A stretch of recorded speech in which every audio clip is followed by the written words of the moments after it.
মৰমৰ ছাত্ৰ ছাত্ৰীসকল, আজি অইন এটা ভিডিঅ' লৈ আহিছোঁ তোমালোকৰ কাৰণে। চ' আজিৰ ভিডিঅ'টো হ'ব 7 নম্বৰৰ পৰা।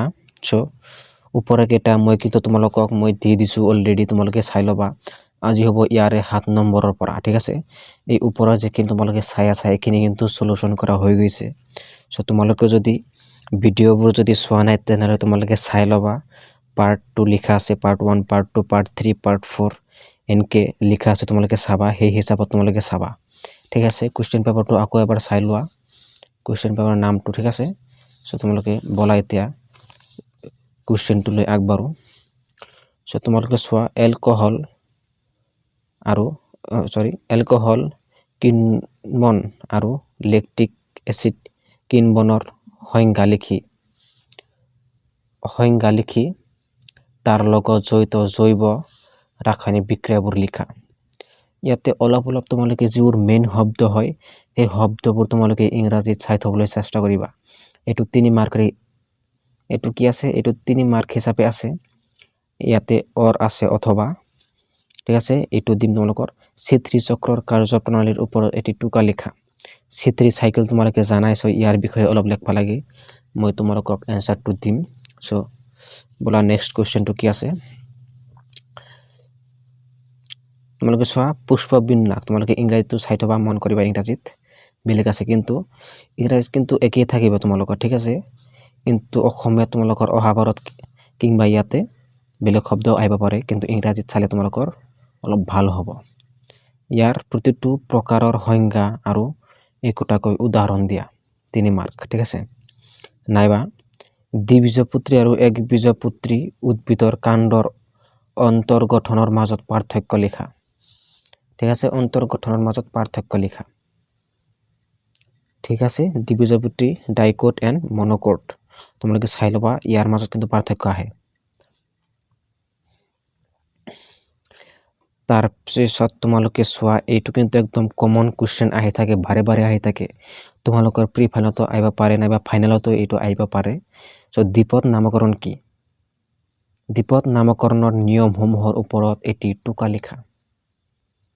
নিয়মসমূহৰ ওপৰত এটি টোকা লিখা, ইয়াৰ টোকাসমূহ আহে। তাৰপিছত তোমালোকে চোৱা, right short note on any one, ঠিক আছে। যিকোনো এটা, ইয়াত চোৱাচোন কেইটা আছে, কিমান আছে, 1, 2, 3, 4টাৰ ভিতৰত যিকোনো এটা। তোমালোকে যদি ইমান সুবিধা দিছে তথাপিও যদি তোমালোকে লিখিব নোৱাৰা জানা কুৱেশ্যনবোৰ, চ' তোমালোকে কি কৰিবা কোৱাচোন। চোৱা, ফাৰ্ষ্ট আছে ভাইৰাছ কি হয় ইয়াৰ বিষয়ে অলপ লিখি দিবা। ভাইৰাছ কেনেকৈ হয়, এইটো খালী চকুৰে দেখা যায় নে নাযায়, ইয়াক কেনেকৈ মানে পৰীক্ষা কৰা হয়, ইয়াৰ ফুল ফৰ্মটো লিখি দিলা, এটা বাক্য হৈ গ'ল। ইয়াৰ ফুল ফৰ্ম কি ভাইৰাছৰ, খুব ইজিলি। তাৰপিছত লাইকেন চোৱা, লাইকেনটো ক'ত থাকে, এইটো কি কাম কৰে, কি হিচাপত কাম কৰে, ঠিক আছে। এইটো জীৱ নে অজীৱ, ক'ত থাকে বাসস্থানটো, খুব ইজিলি, ঠিক আছে। এই দুটাটো তোমালোকে লিখবাই লাগব, এই দুটা তোমালোকে জানাই, মই জানো, ঠিক আছে। তাৰপিছত তোমালোকে চোৱা, ভাইৰইড আৰু ঢেকীয়া বৰ্গ। চ' তোমালোকক মই এই 4টাৰ এনসাৰ মই দিম। তোমালোকে যিটো ভাল লাগে কি তোমালোকৰ 4টা চাব লাগব, কিয়নো অহাবাৰত বা কোনটো আহে সেইটোতো তুমি জানিতো থোৱা নাই যে অহাবাৰত এইটোৱে আহিব, এইটো এনেতো নহয়। চ' তোমালোকে 4টা চাব লাগিব, ঠিক আছে। চ' নেক্সট ভিডিঅ'ত আমি আলোচনা কৰিম 10 নম্বৰৰ পৰা, ঠিক আছে। চ' এতিয়া এনসাৰটোলৈ মন কৰোঁ, এনসাৰত কি দিয়া আছে। আৰু এনসাৰটি মই নিজে বনাইছোঁ তোমালোকৰ কাৰণে, খুব ইজিলি, খুব নিজৰ ভাষাত মই প্ৰকাশ কৰিছোঁ সকলোবোৰ বাক্য। চ' তোমালোকে লিখিবা, আৰু তোমালোকে ভিডিঅ'টো যদি ভাল লাগে তেনেহ'লে লাইক কৰিবা, আৰু নেক্সট ভিডিঅ' পাবলৈ তোমালোকে চেনেলটো ছাবস্ক্ৰাইব কৰি থবা। Thank you. এতিয়া তোমালোকে এনসাৰবোৰলৈ মন কৰা। তোমালোকে চোৱা, 1 নম্বৰ কুৱেশ্যন, এলকহলিক আৰু লেক্টিক কিণবনৰ শব্দটোৰ সংজ্ঞা দিয়া আৰু ইয়াৰ লগত জড়িত জৈৱ ৰাসায়নিক বিক্ৰিয়াসমূহ লিখা। বিক্ৰিয়া ৰিয়াকশ্যন কেইটা তোমালোকৰ লেখবা দিছে আৰু ইয়াৰ সংজ্ঞা দিব দিছে, ঠিক আছে।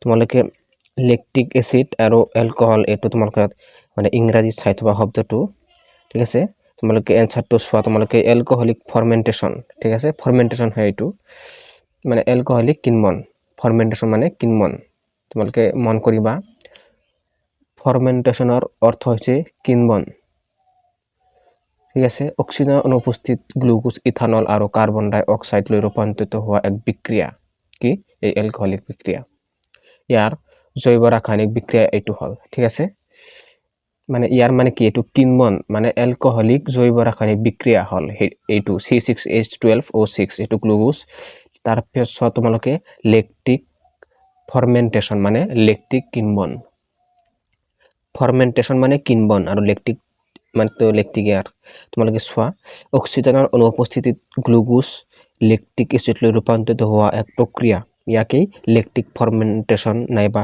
লেকটিক কিনমন বুলি কোৱা হয় তাৰ পিছত তোমালোকে চোৱা জৈৱ ৰাসায়নিক বিক্ৰিয়া ইয়াৰ ৰিঅ্যাকশনটো তোমালোকে চাই লবা মানে এক মাৰ্কৰ কেতিয়াবা আহিব পাৰে ঠিক আছে কেতিয়াবা এক মাৰ্কৰ আহিব পাৰে তোমালোকে চাই থবা তাৰ পিছত চোৱা তোমালোকে C3 চক্ৰৰ ব্যৱস্থাৰ ওপৰত এটা টোকা লিখা C3 মানে কি C3 সাইকেল বুলি কৈছিলো এইটো ঠিক আছে C3 চক্ৰ যাক কেলভিন চক্ৰ বুলিও কোৱা হয় চোৱা তোমালোকে যাক কেলভিন চক্ৰ বুলিও কোৱা হয় ক্লৰোপ্লাষ্টৰ ষ্ট্ৰমাত হোৱা পোহৰৰ পৰা স্বাধীন বিক্ৰিয়া মানে এইটো কি পোহৰৰ পৰা হোৱা স্বাধীন বিক্ৰিয়া ইয়াৰ লগত পোহৰ নিৰ্ভৰশীল বিক্ৰিয়াত উৎপন্ন হোৱা ATP NADPHৰ শক্তি ব্যৱহাৰ কৰি গ্লুকোজ CO2 স্থিৰ কৰা জড়িত ঠিক আছে নেক্সট চোৱা তোমালোকে পুষ্পপুঞ্জ তাতে কিন্তু আছিল পুষ্পবিন্যা চোৱা তোমালোকে কিমান মানে ডিফাৰেন্স দেখা যায় বুঝি পাইছা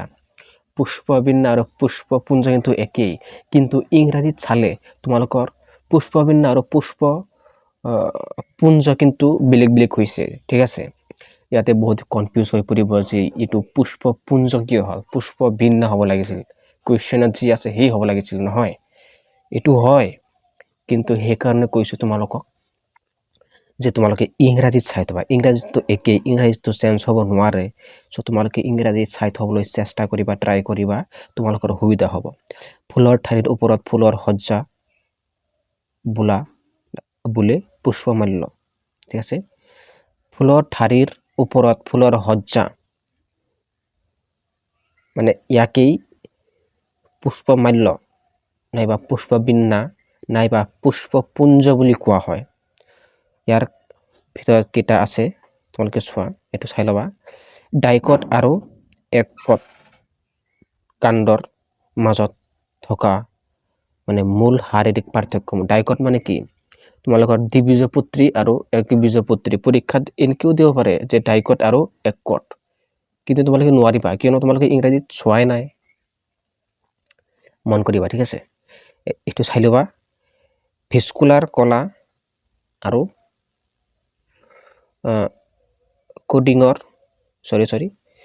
কোটিলিডনৰ সংখ্যা চাই লবা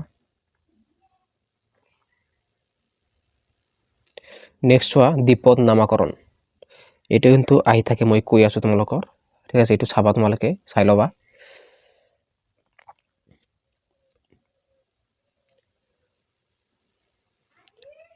নেক্সট চোৱা তোমালোকৰ চমুটুকা কৈছিলো মই চমুটুকা ভাইৰাছ একদম ইজিলি মই লিখি দিছো তোমালোকে একদম সুন্দৰকৈ লিখিবা পাৰিলে ইয়াৰ যেটো ফুল ফৰ্ম হেতু লিখি দিবা এটা বাক্য হৈ যাব ঠিক আছে আৰু এইখিনি তোমালোকে নিজৰ ভাষাত মানে লিখি লবা পৰিবা লাইকেনৰ স্থিতি লাইকেন কি ধৰণে কাম কৰে ইয়াত ক'ত পোৱা যায় এইখিনি লিখিবা ই মানে ক'ত বাসস্থান কৰে ইয়াৰ ভূমিকা কি ভূমিকা পালন কৰে এটো লিখিবা আৰু ভাইৰয়েড হে ভাইৰাছৰ নিচিনা হেতু সৰু হয়